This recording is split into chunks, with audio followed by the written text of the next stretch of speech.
Hello and welcome to the Plenty of Games Highlander Invitational here. We've had a whole year building up to this point, and now we've got 24 players left, our top scoring 24 players, battling it out for some sweet prizes today. Yeah, there's a table full of trophies out there. There's some cool shiny cardboard and not shiny cardboard, as well as, of course, the bragging rights. You've got That's the big one. Yeah, of course. Got to be able to say that you were here and that you won. Exactly. As we say, so we're going to get started soon. Our players are just out having a player meeting now, getting through, the ups and downs of the tournament structure. We're going to have 5 rounds today and then a top 8. Same as usual for us. Absolutely. Few different decks. We had a pointing most recently, a couple of weeks ago. Yeah. And so now with 24... 1 week ago, actually, yeah. 1 week ago, you're right. So this is sort of one of the first big tournaments, serious tournaments. It's the debut of this points list. Absolutely. And it's interesting, you see, Nadu, 6 Nadu decks. 6 of them. People have really looked at the points list and seen, okay, Nadu was, a competitor before the update, and they didn't really cop any large changes. You could argue that maybe Tamio getting a second point relevant for it, but, Nadu's still in a really good position. Yeah, absolutely. And of course, still plenty of those blue mid-range decks. Grixis, Blue Moon. We're calling it Gwixis, which is the Grixis with some white cards in there, a bit of a splash. Yep. A couple lands decks, some Mardu. So there's a smattering of other decks as well. You did mention those new points. Points update last weekend. We saw 7 different cards get a point. Yeah, you can see a couple of really heavily targeted decks here. If you're playing Shops or Mud, you copped 2 points in this update. If you're playing Grixis, you copped anywhere between 2 and 4 points in this update. If you're playing Storm, you copped at least 3 points in this update, depending on what your sideboard plan was. And that's why people are really honing in on, hey, what didn't get something dropped on them from Orbit in this points update? And they came to the conclusion it was Nadu. Yep, absolutely. I mean, you mentioned Shops there. That's actually one of the decks that there's none of that in the room. That's a very specific deck. I think it's sort of associated strongly with specific players. None of them in the room today. Of course, one of the most well-known Tombot recently overseas playing in the World Championship last year, last weekend rather, so couldn't be here for this. He's been busy all of this year, actually. Hasn't made it to many of the qualifier events. He had a good showing in a couple of them, but then he's been on that Pro Tour grind. So. Yeah, absolutely. So Tezzeret and Manavolt, you see both of them there, got a point. None of those in the room today. Still a few Ragavans, quite a number of Tamios. That's one of our most played pointed cards. Deadpool as well, and there's 1 Lotus as well. I was actually surprised to see 3 Barragoyfs. A lot of people naysaying that point, saying that, this card is in no way point worthy. But here we are, people deciding, hey, no, I'm going to pay the 1 for this card. It's pretty good and way better than any of the other 1-point options. Yep, still pretty good. In terms of our most played points, though, Force of Will has, as always, at the top. That card is a staple of this format. It's been at 1 point for a long time. It is really good in all these blue mid-range decks against any of the unfair decks. Yeah, it's really a necessary evil these days. It used to be an option. It was more for protecting your spells rather than stopping what your opponent was doing. But these days, the tempo of the format is so fast, and that 0 mana counterspell action is highly prioritized by a lot of players, and I would say correctly so, Absolutely. And speaking of fast and free counterspells, Mental Misstep recently went up to a point, not this most recent update, but the one before. Yep. Still good. 10 copies. Almost half the room playing that card today, recognizing the power of... It's kind of like breaking Surf in a lot of ways. It's strange, because I think that Mental Misstep is more powerful the fewer people that are playing it. If you've got... a guarantee that you're the only person in the room playing Mental Misstep, that card is really good. 10 people, so almost half the field today playing that card. That makes it not quite as good. Still very good, but not as good as it could be. Certainly, it has to be more on your mind when you know that many people are playing it. Well, that's an important thing to talk about as well, is the fact that today is not open deck list. We've had a lot of high-profile tournaments lately where everyone knows what everyone is playing ahead of time. That's not true today. You have no information on what your opponent's playing other than, hey, this is Richard Owen, he's playing Storm. Well, interesting you say that. Richard Owen, of course, has been tearing up this circuit all year. Absolutely tearing it up. Our points leader by so much, in fact. Came second half a dozen times, won at least one event, I think, in the end. Yep. well known for playing Storm. We saw him all year play Storm. But you touched on it. Last weekend, Storm got 2 points. 3. 3, in fact. 3. And Richard's sideboard plan also got 2 points. It's true. So Richard's deck list in specific got about 5 points. Yeah. And we've got the deck list. As you say, not open deck list, but we've had a peek. And he's not on Storm today. No. I mean, you might still be casting multiple spells in one turn. There'll be some cards that care about casting other cards, perhaps, but certainly no Tendrils of Agony. No, and we've got this incredible graphic here. All these graphics made by Kira. They're fantastic. Really great to look at. Yeah, they're amazing. So got this amazing one for Richard here. As I said, he was the overall points leader. 191 points across the season. From memory, second was 120, I think, Michael Billinghurst? I think Billinghurst reached 131 in the end.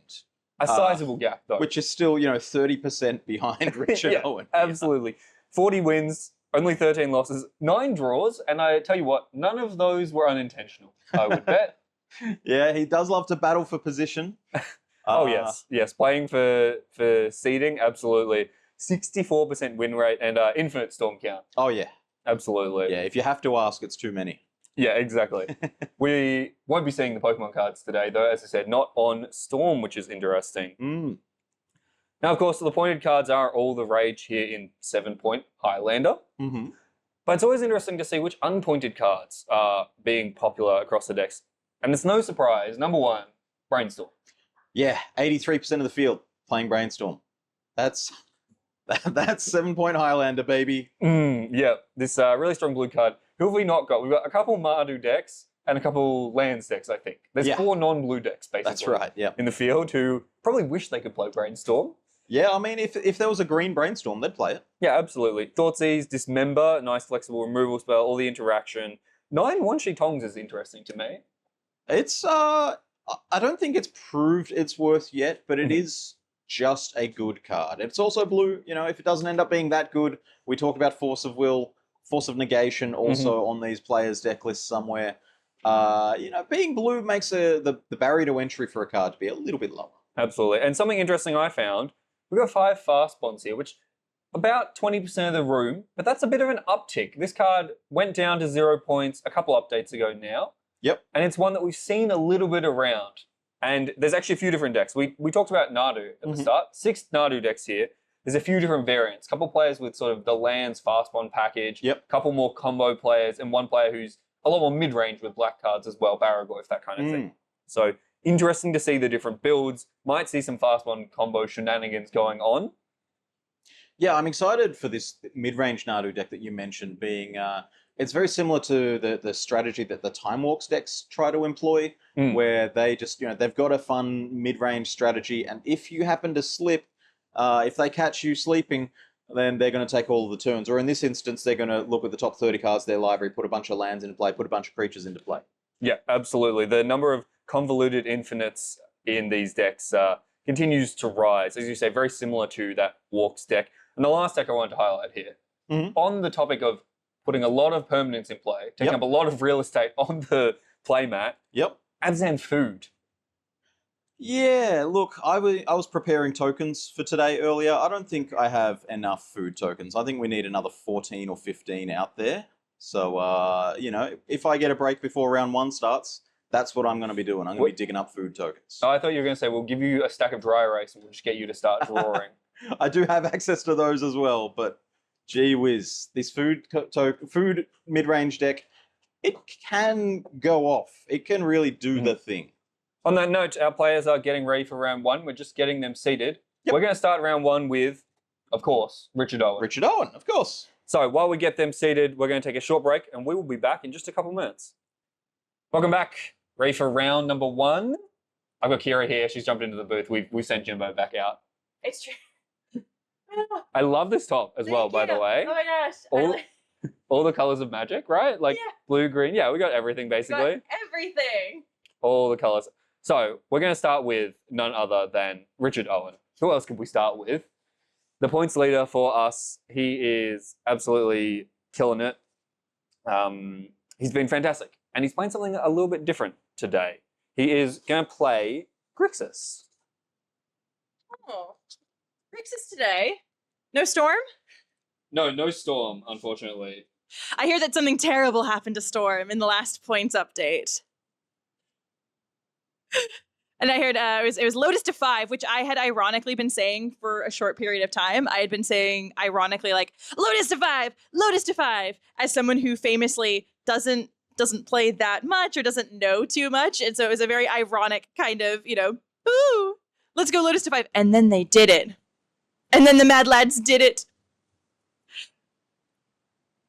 Absolutely. So we're going to jump down into the match here. Richard on the top, and then on the bottom we got Tom Miller playing Tima Delver, we're calling it. And Richard as well, actually, is playing basically Grixis Delver. It's a Delver off. It's one Delver away. So it looks like Tom getting to the board first here with Dragon's Rage Channeler. And now we're going to take a look at the hand with Gitaxian Probe, and we see Richard also has a Dragon's Rage Channeler, Counterspell, Psychic Frog, Force of Will, and a couple lands. Yeah, Raucous Theater in there as well. I love a Gitaxian Probe. I think just learning the information and the contents of your opponent's hand goes really far in being able to play this game like really efficiently and really effectively. Yeah, for sure. It's very powerful, that information that you get. We were just resolving the DRC scry off of the Gitaxian Probe. Had to rewind a teeny tiny bit there. Yeah, it's very important to get that surveil, get to fix your draws, get a little bit more information. Goblin Guide going to get pinned. So Tom here on a really aggressive build, really low to the ground, lots of tempo, lots of pressure, and good interaction, basically. Mm-hmm. Gonna go fetch from the Bloodstainmire. The bauble there as well. So already, Delirium turned on. That Dragon's Rage Channeler is a 3/3. On turn 1, already got a couple surveils. It flies. What doesn't this card do? It's like, this is modern Delver, really. Both these players do have Delver of Secrets in their deck, but DRC is really the modern evolution of Delver. It's so interesting watching Richard play a game that isn't Storm. Like, for the whole year, we've sat here and we've watched Richard play Storm. And we've watched him play it incredibly well. He's our points leader. He's, kind of the player, quote-unquote player of the year. Yeah, absolutely. For Storm, and especially for the Open Series this year. So seeing him play something that isn't Delver, it feels kind of wrong. I know. His opponent gets to tap out on turn 2 and not just die. What a crazy idea. I know Richard talked a lot about how he loved that Storm deck. He had a great time building it and learning to play it and tuning it. And eventually, he said it was time for it to go. I've had my fun. This does need some points. And I think he was actually saying he's excited to try some new things, try different decks, which is good for him. Well, because at some level, I feel like I heard someone say, Richard's been playing Storm for more than 10 years. At what point does it become time to move over and switch and do something different? Psychic Frog going to be the choice here for Richard. I love this little frog. Yeah, no absence of powerful cards in this Richard's deck. We see Allurus off to the side there as well. So this is where Richard's decided to spend his points rather than something like a Murktide Regent, a Barragoyf, these powerful, more expensive cards. Just got Allurus. Just going to start with that 8th card in hand. Absolutely. I'm a big fan of companions in this format. I play with Lutri as a companion. Mm-hmm. I need to redo my deck though because of the points update. Yes, Blue Moon did get a couple points. There's a few of them in the room, so we'll get to see them later, most likely. See what they've brewed up. For Tom now, starts really simply. Looks like in with the Dragon's Rage Channeler. Has no choice. Has to attack with it. And Richard's going to have a think. So this frog, of course, can gain flying amongst, all the other things it does. Has the ability to gain flying, but Richard has to think about, do I want to invest the cards? Do I want to discard cards to grow this psychic frog? Looks like he will give the frog flying and block. So we're going to see a couple cards discarded.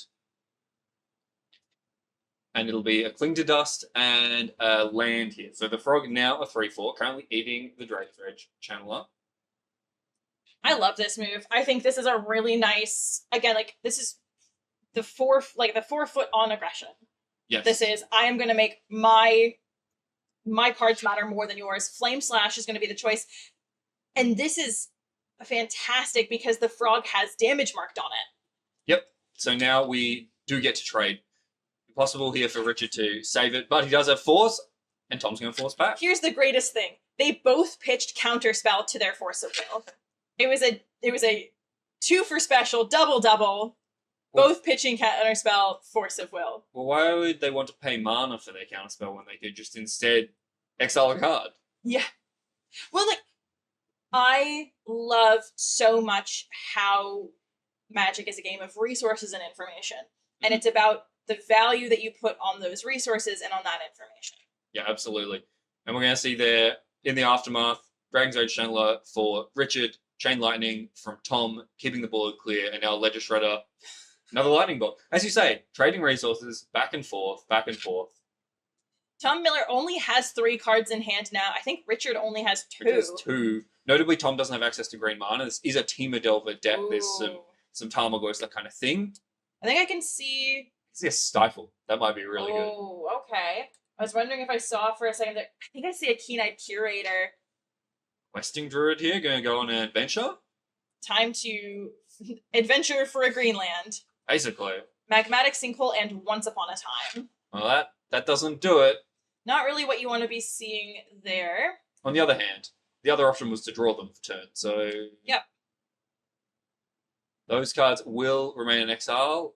Well, we get our little adventure marker out there. And here it is, Delver of Secrets. That is our eponymous Delver.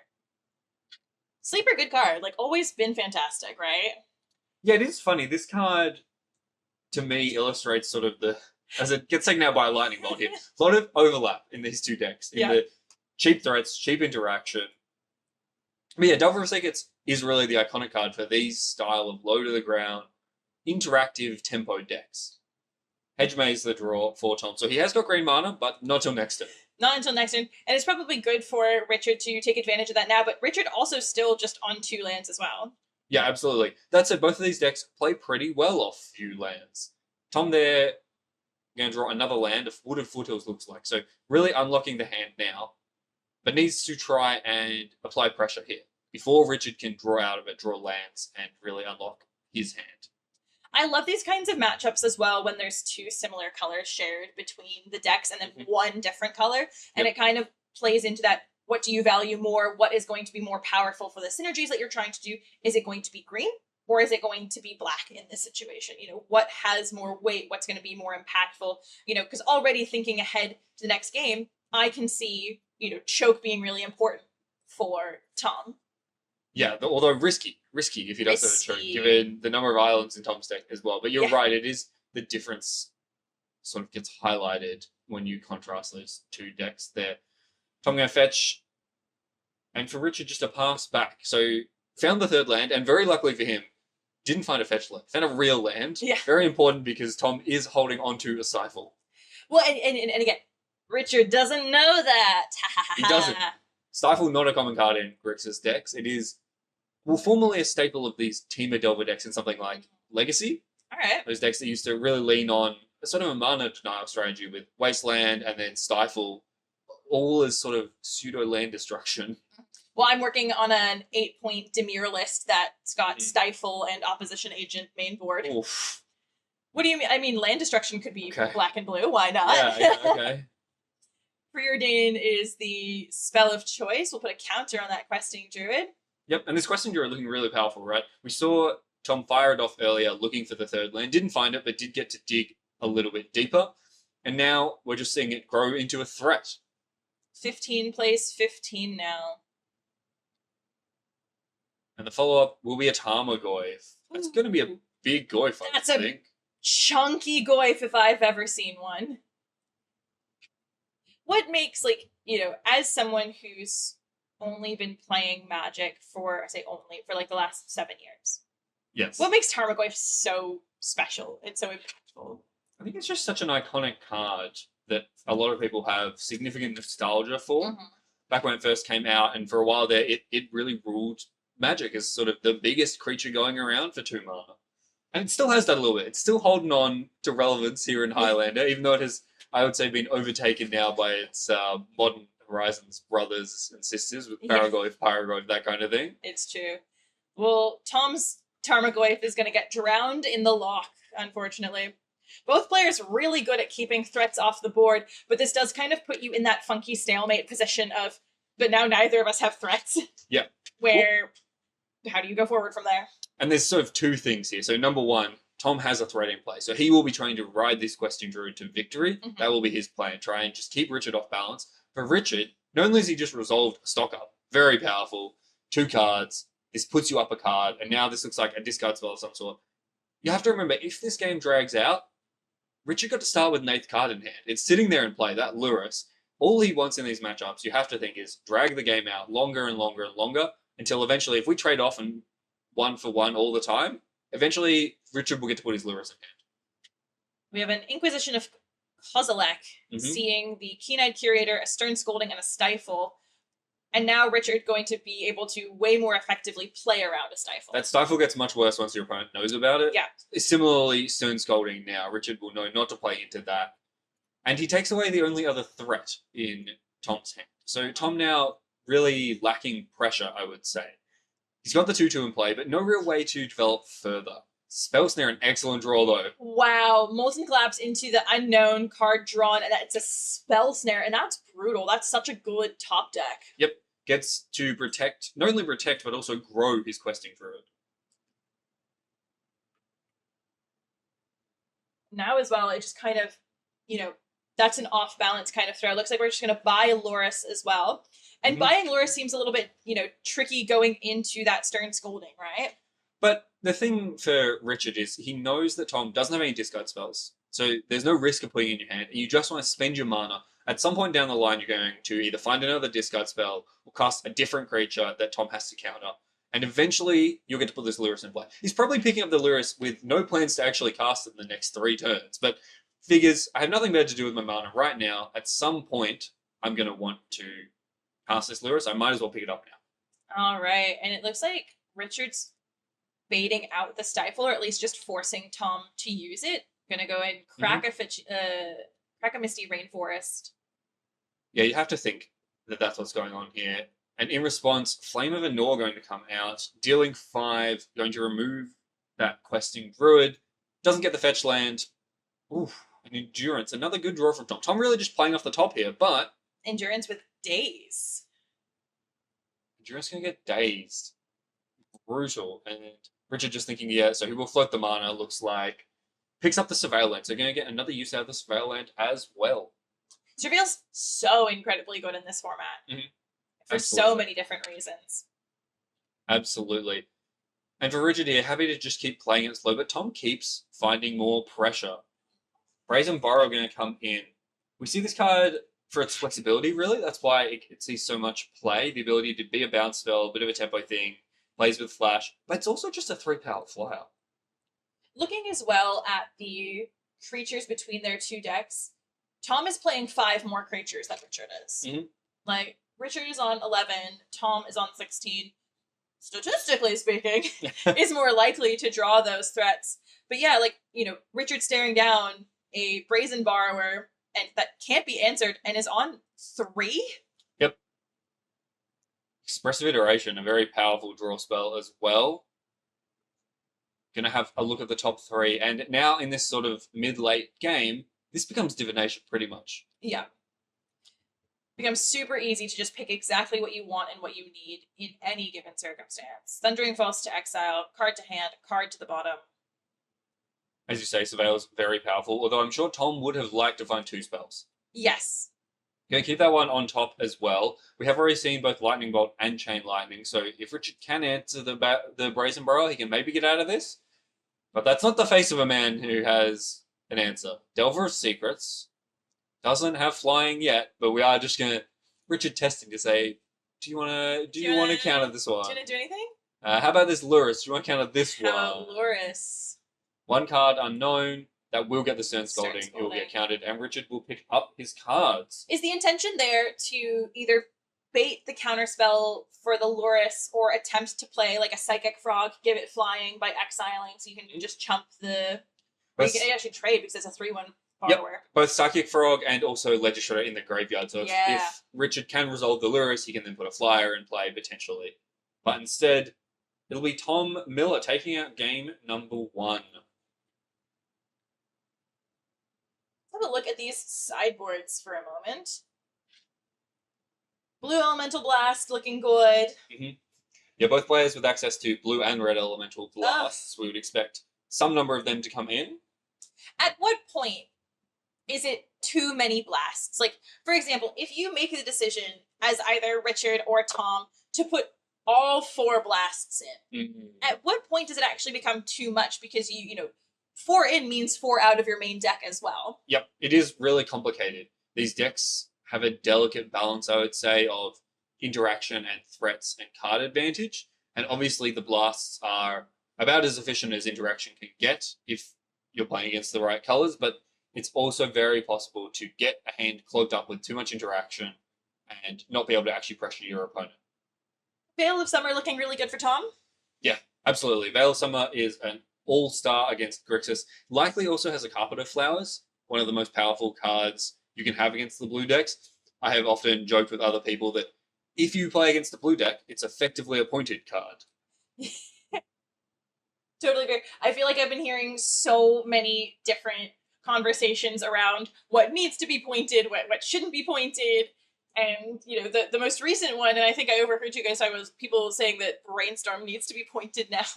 I have seen people suggest that. I suspect that won't happen anytime soon. But we did see earlier 20 out of 24 of our players today playing Brainstorm. So it's a popular card. Well, look, and again, I think something that has become or remains true amongst all formats is cheap and impactful, like, cards and spells are going to be what turns the tide of any given game. Like, the cards that give you the greatest amount of value for the least amount of mana investment are always going to be incredibly strong. And so seeing, you know, 20 out of 24 people play Brainstorm speaks to that. Yeah, absolutely. I mean, it's a very, very powerful card, so no surprise to see it be played in such large numbers. 100%. Who do you favor in this matchup? We've got, like, our, you know, the favorite golden child, Richard Owen. I mean, I am a Lurrus lover myself. Love that cat. All right. So I have to say I'm hoping to see a bit of an impact from that card this game. But obviously, Tom, up a game, has to be feeling really good after that game 1. Very back and forth, though. It's a very tight game where Tom was just able to find just enough threats to, you know, get Richard down to 0 life. But at any time there, one more removal spell, one more interactive spell could have very quickly turned that game. 100%. It has to also probably feel pretty good in round 1 going up against Richard, because he's, you know, he's kind of the guy to beat, right? Oh yeah, if you could, on the one hand, I don't want to have to play Richard in round 1. But on the other hand, if you beat Richard in round 1, you're thinking, no one can stop me. Yeah, don't stop me now. Yes, exactly. You're singing in your head.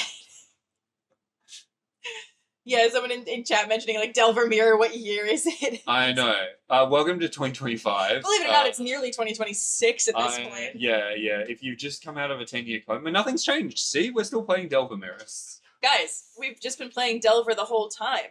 Absolutely, yeah. Delver never went anywhere. Tom's going to take a mulligan here.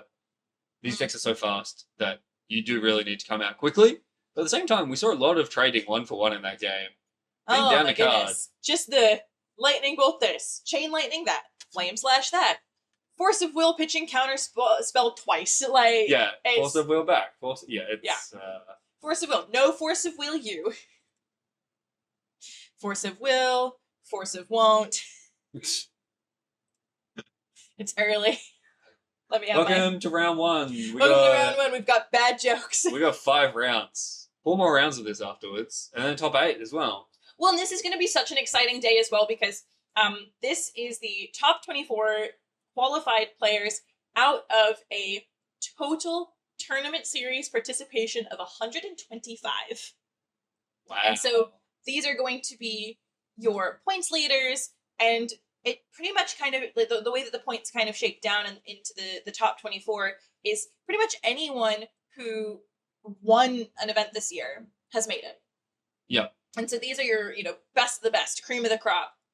And also Richard, like, who just was skating by on top of everything else. I think he ended up leading the series by more than 70 points. Yes, absolutely. A dominant display all year from him. And also consistency, right? Mm-hmm. He showed up almost every month. Yep. Always put up good results. So it is interesting to see both the reward for that consistency. And there are a few players I know here today who didn't necessarily win an event, didn't make the finals, but they just put up consistent results throughout the year. 100%. And that's what the series is about. Carpet of Flowers. That is a good card. That's the one Tom wants to see. We talked about it. This Carpet of Flowers is going to produce a lot of mana, and the Grixis decks generally can't remove it either. Carpet of Flowers, such a good ramp card.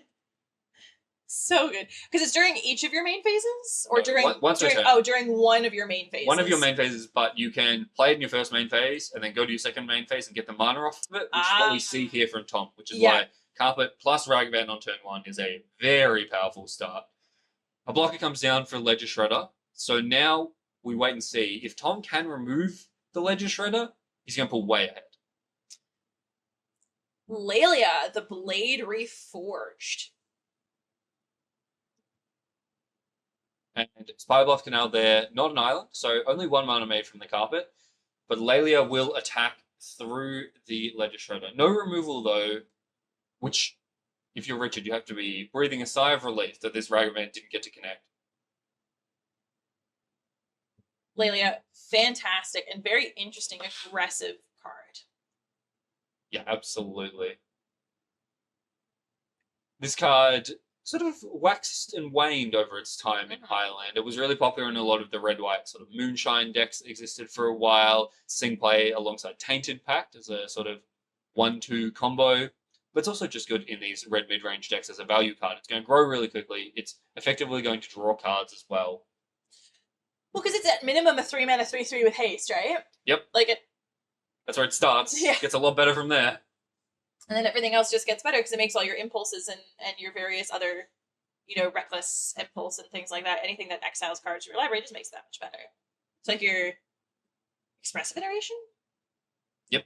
Yeah. Yep, that one works. Lots of ways to make it grow bigger. Well, and I think it's going to be a matter, when you're nickel and diming with cards like Flame Slash, Chain Lightning, Lightning Bolt, getting your creatures out of that 3 or 4 toughness range is going to be important for keeping them around. Yeah, absolutely. Preordain. And we see Richard here.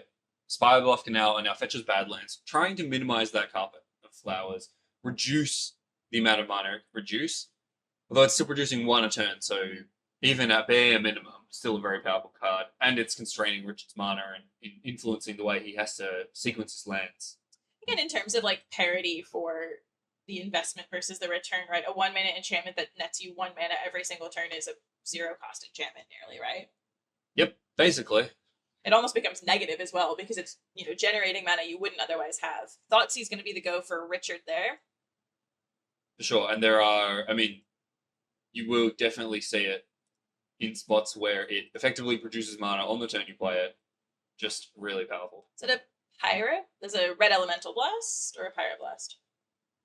The art is always so similar on these That two. one is a Red Elemental Blast, I believe. So that was off of the Ledger Shredder Connive trigger, discarding the Red Elemental Blast.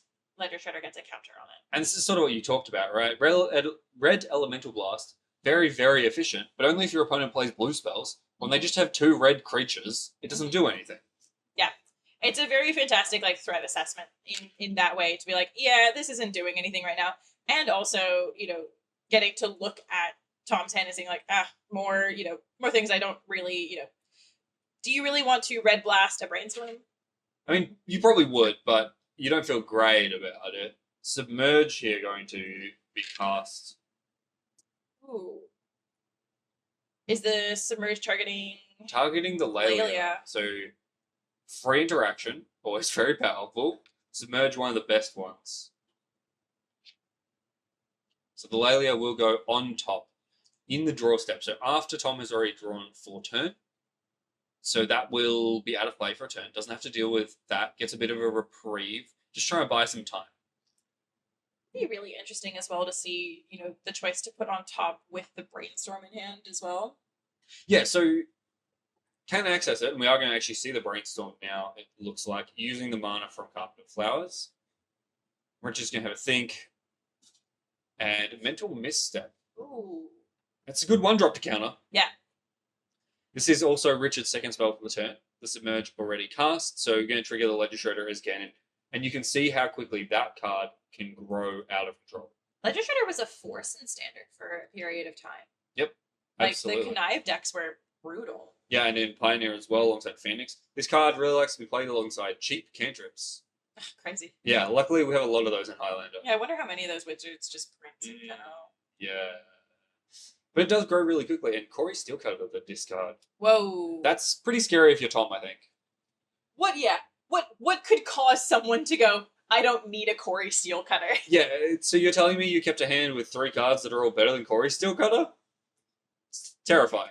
Strip Mine on the Spire Bluff Canal is what that looks like as well. Just going to try and slow Richard down. That's a beautiful Baleful Strix there. Ooh, is it the Judge one? I think it might be. Baleful Strix. And a Gataxian Probe as well, which will trigger the Ledger Shredder Connive again. Yep, this Ledger Shredder rapidly growing out of control. Gataxian Probe revealed that's a tropical island for Tom as well. Yeah, so nothing particularly powerful drawn. And you definitely will know that, the Lelia's next. Like, you know that's coming. So, Yeah, you know that's coming next turn. That's going to come down. And Tom will really be leaning on that. With just the Tropical Island in hand, he's going to need to find some cards off that Lelia. Although at the moment, it doesn't attack very well. It doesn't attack very well. And, I love Richard kind of like putting the defenses up a bit here in the face of, getting beaten down by a Brazen Borrower. He says, look at my 2 flyers that can absolutely block your Brazen Borrower. Yeah, absolutely. As I say, these decks are very similar. They're both sort of teamer decks, right? Mm-hmm. They both have the ability to be quite low to the ground and aggressive. But in this matchup, Richard on Grixis has a little bit more interaction. You mentioned it, that Tom has more creatures. So it sort of makes sense that we would see Richard take a more controlling stance. He has the Lurus to lean on in the late game as well, so he's going to hold back. He's going to try and drag the game out and trust on his greater card advantage to carry the day eventually. It's going to be 2 mana from the Carpet of Flowers, Lelia, and pass. Yeah, another dual land played out there by Richard. So he is going to give a little bit more mana to this Carpet of Flowers, but he also knows that at this point, Tom's running on empty, right? He has no cards in hand. He's probably going to have the mana to play whatever he draws anyway, so the extra mana is less worrying than it was in the first couple turns. Yeah, you're getting to a point where you look at that and go, okay, and if you top deck a land, then what? Yeah. Okay, cool. You have 6 mana instead of 5. Like, it doesn't really matter. All your spells cost 1 or 2 mana anyway, And Richard still has cards in hand, so now he has choices to make. We're seeing Brainstorm here. The most powerful card, perhaps, unpointed card, but also one of the most complicated to resolve. Just gives you so many options. I have been moderately lectured by Ethan about how Brainstorm is an absolute test of a Magic player's ability. Okay. Uh-huh. And just about, knowing when to cast a Brainstorm, Oh, yeah. how to cast a Brainstorm, what the purpose of it is, Yep. rather than just end step Brainstorm for fun. It does read like such a simple card, and I can understand just wanting to fire it off, because who doesn't love drawing cards? Yeah. But there are so many ways the card can be used, which does make it really interesting in these high power formats. Cecil Dark Knight is going to be the go, and then is this a It's a portent. portent? Wow. So portent is, I suppose, Honda's cousin. Yeah. It's one of the slow cantrips, so you draw on your next upkeep. But unlike Honda, you actually can look at either player's library and rearrange the top 3. So Richard, you're going to look at the top 3, just make sure that Tom doesn't have anything good to draw next turn. Wow. And that allows the So- Ledger Shredder to attack. And something tells me that it's going to be a land. Yeah, crazily enough, I suspect Tom probably not drawing a good spell. Oh, wow. Oh, wow. And now you get the mind game. Tom gets to choose whether he wants to sacrifice his land to shuffle away the 2 cards that Richard knows. So Hedge maze. he's going to do that, get a Surveil, try and improve the draw step. Well, not only the draw step, but as well has the option here to attack with the Lelia to get a card. It will almost certainly trade with one of the 2 Death Touch creatures on the other Yeah. side, but can effectively draw that card if he finds a good one with Surveil. Definitely not fun for Tom having that magmatic sinkhole in exile forever. Yeah, we'd really like to see that one off the top, but instead land into the graveyard. So now you have a choice. You can attack with the Lelia, get the extra exile, but you don't know what's on top. You might not get anything. It is going to trade with a Death Touch creature, you have to think. Yeah. That seems relatively worth it for... Price of Progress off the top. Yikes! That's going to be 3 damage to Richard. So we would get 6 damage to each player if we wanted to cast that, which is very interesting. This is a real test of whether you want to cast this card. Pop, pop, pop. I love Price of Progress. It's symmetrical. We both take 6. But... this hurts one of us more than it hurts the other. well, Richard has a 4-power flyer. Yeah. So I don't know if Tom wants to shorten the game, you know? Yep. He says, yeah, go. Okay. This is alright, bet. Take 6 each. Wowee. I love a Price of Progress. I do love Price of Progress. It's just such a fun card to end games out of nowhere. Well, sometimes to draw games. Yeah. Actually, I'd like neither of us to win the game. Yeah. How about we just play another one? I love playing Magic. Let's play more Magic. Don't you want to play more Magic? Well, that's like every time I've mentioned to, like, you know, flittingly mentioned to Trent that I'm interested in playing Prison, he goes, so you don't want to play Magic? No. I want to play all the Magic. I don't want my opponents to play any Magic. I want them to watch me play Correct. Magic. That's what that is. We played VFN last night, the Voltify Night series. I tuned in to watch. Yep. Fantastic series. Basically F&M, Highlander on Moto.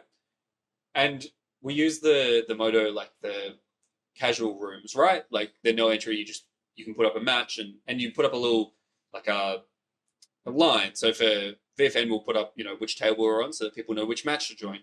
But there was a stranger there who just had a match that just said, no combo players, keep your solitaire somewhere else. Sure. And that's going to go to Richards. This is 1-1 now for round 1 of the POG December Invitational. It's already tense. Yep, we're going to game 3. No other way we would want it. You can't start an event like this with Richard not going to game 3. No, and this is the longest we've seen Richard play Magic on stream. Usually the games are over much faster. Turns out when you put Lotus to 5, the games actually go for like the entire time period. It is a really interesting back and forth game. We saw both decks there sort of flexing their strengths. They're full of cheap threats. Richard there, though, able to be a bit more defensive, have really good answers. That Ledger Shredder invalidating Ragavan, really. We saw Ragavan come down on turn 1. He didn't get to attack once. Yeah. What's like the meme of like the guy who's like dressed in the suit and he's got like the hand up, he's just like, no. Yeah, exactly. Exactly. That's the Ledger Shredder. Until the Ledger Shredder grew to about 4 power and then decided, actually, I'm going to start attacking now. Yeah, actually, I think I'd like to attack now. Yeah. Get in there. And again, Richard valuing like those flying threats because I don't know about you, I'd not be happy if I lost to a Brazen Borrower. It just feels. It does feel like bad. It's like the Brazen Burrows. It's not what it's in the deck for. It's in the deck because it's this flexible card. But yeah, when your opponent just sort of says, you know what, it's 3 power and it has flying. Maybe this will get there, and you sit there thinking, surely not like this. But sometimes Brazen Burrow is enough to get across the line, as it was in game number 1 for Tom Miller. A bit under 16 minutes remaining, so plenty of time for these players. As Tom is going to go back to the well, have a look at 6. Richard looks like he's going to keep 7. So on the draw here, Richard will be up sort of a card and a half, 2 cards. If he can drag the game out, that's really good for him. That's really favourable. So Tom will be looking to find some early pressure and disruption and try and ride a snowballing threat. Something like a Lelia, a Ragavan, if you can connect with it. These cards, if they can stay on a battlefield without blockers on the other side, they can really run over. It's really interesting as well thinking about the ways in which, every card that you can play twice is better than a card that you can play once. And so, the value of Loris in the companions in there is so incredibly high. Mm-hmm. How good is 1 Psychic Frog? How much better is 2 Psychic Frogs over the course of the game? Yep, and that will sort of loom over the game. This late game insurance policy that Richard has. prowling leopard in like the tall grasses, just the Yes. low growling. Like you have to fear Exactly. the dream den mother. You know the cat is coming, and that's actually a cute little cat, but it sounded scary. Portent here from Richard. This time I'm going to look at his own library. Ah, bummer. I love Portent You. I do really enjoy Portent You. It's such a like, it's up there with like Jace when you start face sealing, Jace the Mind Sculptor. Mm-hmm. It is really like, I think I'm so far ahead. I'm going to just make sure you don't draw whatever slim outs you have to actually win the game. I love looking at the top of my opponent's library with Jace. Yeah. It's great. Yeah. Yeah, you can have that. There was a game that I was playing with Brayden a while ago where I had a resolved Jace, and I was just plus looking at the top, and I was like, yeah, you can have that. He's like, is it a land? And I was like, it's for me to know and you to find out. Next turn he draws it. It's a land. It is the best feeling, seeing a card and going, yeah, no, I can make that one. You can just keep that. Whoa! Misstep on the Saz's Chocobo. Misstep on your misstep. We're tripping over each other here. We are. So many missteps back and forth. Really powerful, this card. At a point, still really good. Landfall trigger on the Chocobo. That's going to now be, I believe it's a 1/2? It becomes a 1/2, yes. Yeah. Starts off as a 0/1. Now it's a 1/2, and Urza's Bauble into the graveyard off of the Thundering Falls Surveil. This is the downside of the Surveil lands. I know we hype them up. They are really powerful. But the downside is you are putting some tap lands in your deck. It really wants to be on the front foot, wants to be aggressive. And I'm sure Tom would have loved to have put this Chocobo into play last turn and be attacking with it already. DRC is going to be the go for Richard with his own tapped land, Raucous Theater. Well, and again, like this is where, Surveils seem to be at their best and happiest coming off of a fetch. When you control how they enter and when they enter. Yes. As opposed to in your hand, no choice, you want to play it, it's tapped. Unless you're, 3D chessing and starting to play Spelunking in your Highlander deck for some reason. Ooh, interesting. But no, you're right. The Surveil lands at their sort of most powerful are an upgrade to fetch lands. Which is good because, fetch lands notoriously underpowered, really needed the help in getting across in Highlander. Yeah, bad cards, Yeah. randomly super expensive, but, bad Yeah. utility, etc. So glad we're supporting these niche cards that no one would play otherwise. But it is, as you say, it's the timing. When you get to sacrifice a fetch land and put them in your end step, that's much more powerful than having to play it on your own turn when you might want to be able to cast a spell instead. This Chocobo as well, showing the power of fetches in this way as well, with landfall getting to trigger twice. That's now a 3/4. Yeah, 1 mana 3/4 is pretty nice. That's Nethergoyf stats. Whoa. And a Corey Steelcutter. Oh boy. Tom says, I am going to play this Corey Steelcutter. Unable to scream on the DRC. Whoa. Triggers the Corey Steelcutter. It is time for Monks. Unable to scream is a wild one that I didn't expect to see today. So, I've been seeing it pop up a little bit more in Highlander decks to deal with things like Shieldred or other like really top end ability heavy, on Psychic Frogs and things like that. oh yeah. I have jokingly heard it referred to as 1 mana Sword Splashes, Yeah. which it is until your opponent draws a Naturalize. Yeah, it kind of is, but you don't gain life off of it. Well, but they get to gain the life when they jump block with their O2. Ah. Yes, this is true. So a It's like decent attack lifelink, here. but in reverse. Yeah. You never lost the life to begin with. A decent attack here from Tom. We'll see Richard fall all the way down to 11 now after a Shockland as well. I think that's a beautiful Watery Grave. It is a beautiful watery grave. It's true. It's one of the Ravnica remastered full art. Yep. And the Wasteland's going to go after the Watery Grave. Wah, wah. Strip wastes in this list. I love that. Yeah, just wanting to be really aggressive. And that will... Fatal Push. So Richard will float the mana, get to cast Fatal Push on the Chocobo. The Monk will still come across for 2 points.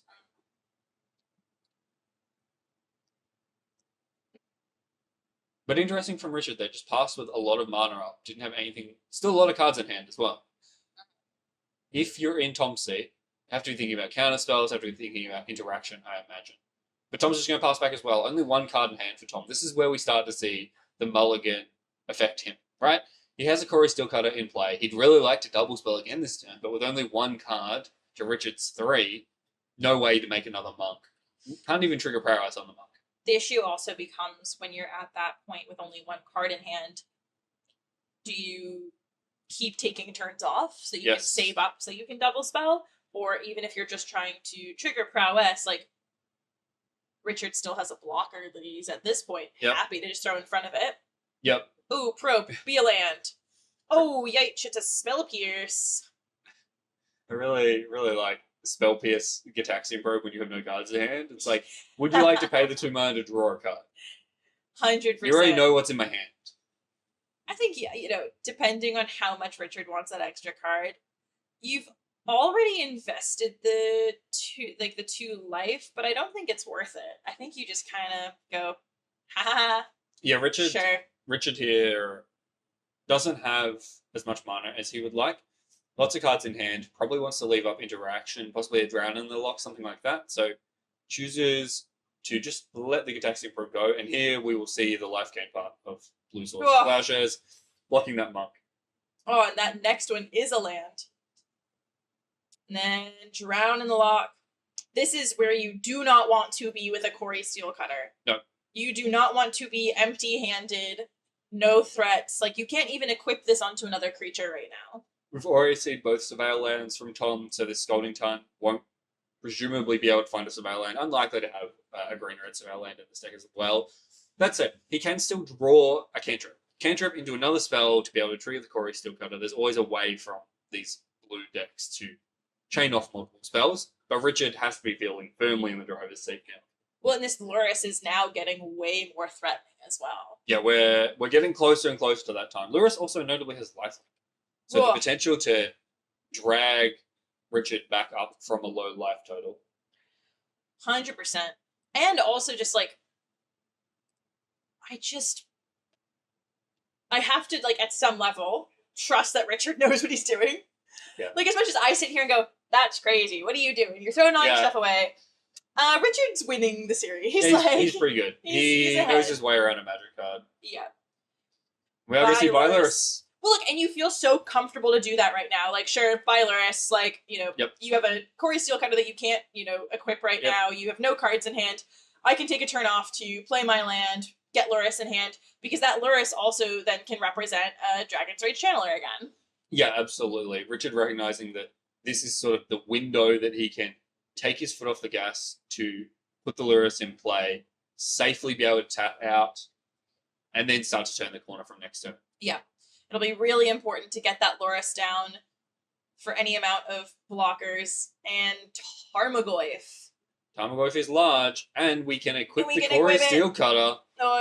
And that... What? How big is it? How big is it? We're going to quickly count up the Tarmogoyf. Wait. Instant sorcery land. Yep. Oy. And that'll be it. Tom Miller. Holy moly, with the Tarmogoyf top deck. Takes out game number 1. Wow. Back up to the booth. Ian and Kira here. What my exciting goodness. Finish. To Wow. I don't think I could have predicted that. I don't think I could have planned that better either. No. I feel like that was everything you wanted.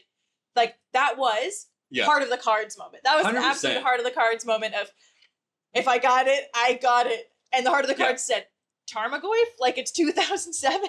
And we talked about can't trigger the Corey Steelcutter there. You know what? It's still an equipment. We can still just play a creature, give it haste. The important thing also is haste and trample. So even if Richard would have been able to get down a blocker, it doesn't matter. Haste, trample, you're dead. Yeah, absolutely. So what an exciting finish there. That's round number 1 in the books. We got 4 more rounds to go and then a top 8.